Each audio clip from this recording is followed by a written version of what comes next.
حضرت ابن شماسہ مہری رحمۃ اللہ علیہ سے روایت ہے کہ ہم حضرت عمرو بن عاص رضی اللہ عنہ کے پاس ان کے آخری وقت میں موجود تھے۔ وہ زار و قطار رو رہے تھے اور دیوار کی طرف اپنا رخ کیے ہوئے تھے۔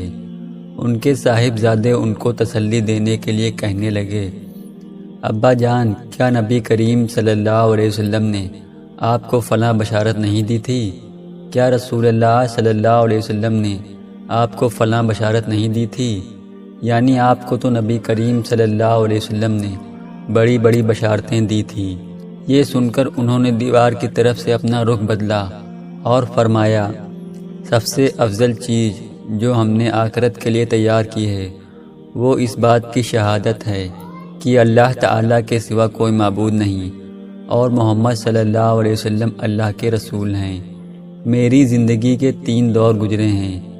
ایک دور تو وہ تھا جب کہ رسول اللہ صلی اللہ علیہ وسلم سے بغض رکھنے والا مجھ سے زیادہ کوئی اور شخص نہ تھا، اور جبکہ میری سب سے بڑی تمنا یہ تھی کہ کسی طرح آپ پر میرا قابو چل جائے تو میں آپ کو مار ڈالوں۔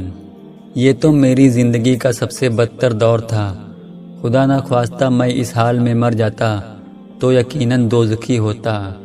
اس کے بعد جب اللہ تعالیٰ نے میرے دل میں اسلام کا حق ہونا ڈال دیا تو میں آپ کے پاس آیا اور میں نے عرض کیا، اپنا مبارک ہاتھ بڑھائیے تاکہ میں آپ سے بیعت کر سکوں۔ آپ صلی اللہ علیہ وسلم نے اپنا ہاتھ مبارک بڑھا دیا۔ میں نے اپنا ہاتھ پیچھے کھینچ لیا۔ آپ نے فرمایا، عمرو، یہ کیا بات؟ میں نے عرض کیا، میں کچھ شرط لگانا چاہتا ہوں۔ فرمایا، کیا شرط لگانا چاہتے ہو؟ میں نے کہا، یہ کہ میرے سب گناہ معاف ہو جائیں۔ آپ صلی اللہ علیہ وسلم نے ارشاد فرمایا، عمرو، کیا تمہیں خبر نہیں کہ اسلام تو کفر کی زندگی کے گناہوں کا تمام قصہ ہی پاک کر دیتا ہے، اور ہجرت بھی پچھلے تمام گناہ معاف کر دیتی ہے، اور حج بھی پچھلے سب گناہ ختم کر دیتا ہے۔ یہ دور وہ تھا جب کہ آپ سے زیادہ پیارا، آپ سے زیادہ بزرگ و برتر میری نظر میں کوئی اور نہ تھا۔ آپ کی عظمت کی وجہ سے میری یہ تاب نہ تھی کہ کبھی آپ کو نظر بھر کر دیکھ سکتا۔ اگر مجھ سے آپ کی صورت مبارک پوچھی جائے تو میں کچھ نہیں بتا سکتا، کیونکہ میں نے کبھی پوری طرح آپ کو دیکھا ہی نہیں۔ کاش اگر میں اس حال پر مر جاتا تو امید ہے کہ جنتی ہوتا۔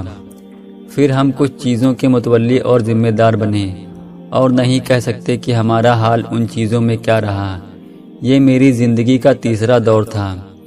اچھا دیکھو، جب میری وفات ہو جائے تو میرے جنازے کے ساتھ کوئی واویلا اور شور و شغب کرنے والی عورت نہ آنے پائے، نہ زمانہ جاہلیت کی طرح آگ میرے جنازے کے ساتھ ہو۔ جب مجھے دفن کر چکو تو میری قبر پر اچھی طرح مٹی ڈالنا، اور جب فارغ ہو جاؤ تو میری قبر کے پاس اتنی دیر ٹھہرنا جتنی دیر میں اونٹ ذبح کر کے اس کا گوشت تقسیم کیا جاتا ہے، تاکہ تمہاری وجہ سے میرا دل لگا رہے اور مجھے معلوم ہو جائے کہ میں اپنے رب کے بھیجے ہوئے فرشتوں کے سوالات کے جوابات کیا دیتا ہوں۔ حضرت عبداللہ بن عمرو رضی اللہ عنہ سے روایت ہے کہ ایک دن نبی کریم صلی اللہ علیہ وسلم نے نماز کا ذکر فرماتے ہوئے ارشاد فرمایا، جو شخص نماز کا اہتمام کرتا ہے تو نماز اس کے لیے قیامت کے دن عذاب سے بچنے کا ذریعہ ہوگی۔ جو شخص نماز کا اہتمام نہیں کرتا اس کے لیے قیامت کے دن نہ نور ہوگا، نہ اس کے پورے ایماندار ہونے کی کوئی دلیل ہوگی، نہ عذاب سے بچنے کا کوئی ذریعہ ہوگا، اور وہ قیامت کے دن فرعون، حامان اور ابی بن خلف کے ساتھ ہوگا۔ حضرت ابو مالک اشجعی رضی اللہ عنہ اپنے والد سے روایت کرتے ہیں کہ رسول اللہ صلی اللہ علیہ وسلم کے زمانے میں جب کوئی شخص مسلمان ہوتا تو صحابہ کرام رضی اللہ عنہ سب سے پہلے اسے نماز سکھاتے۔ حضرت ابو امامہ رضی اللہ عنہ سے روایت ہے کہ رسول اللہ صلی اللہ علیہ وسلم سے دریافت کیا گیا، یا رسول اللہ، کون سے وقت کی دعا زیادہ قبول ہوتی ہے؟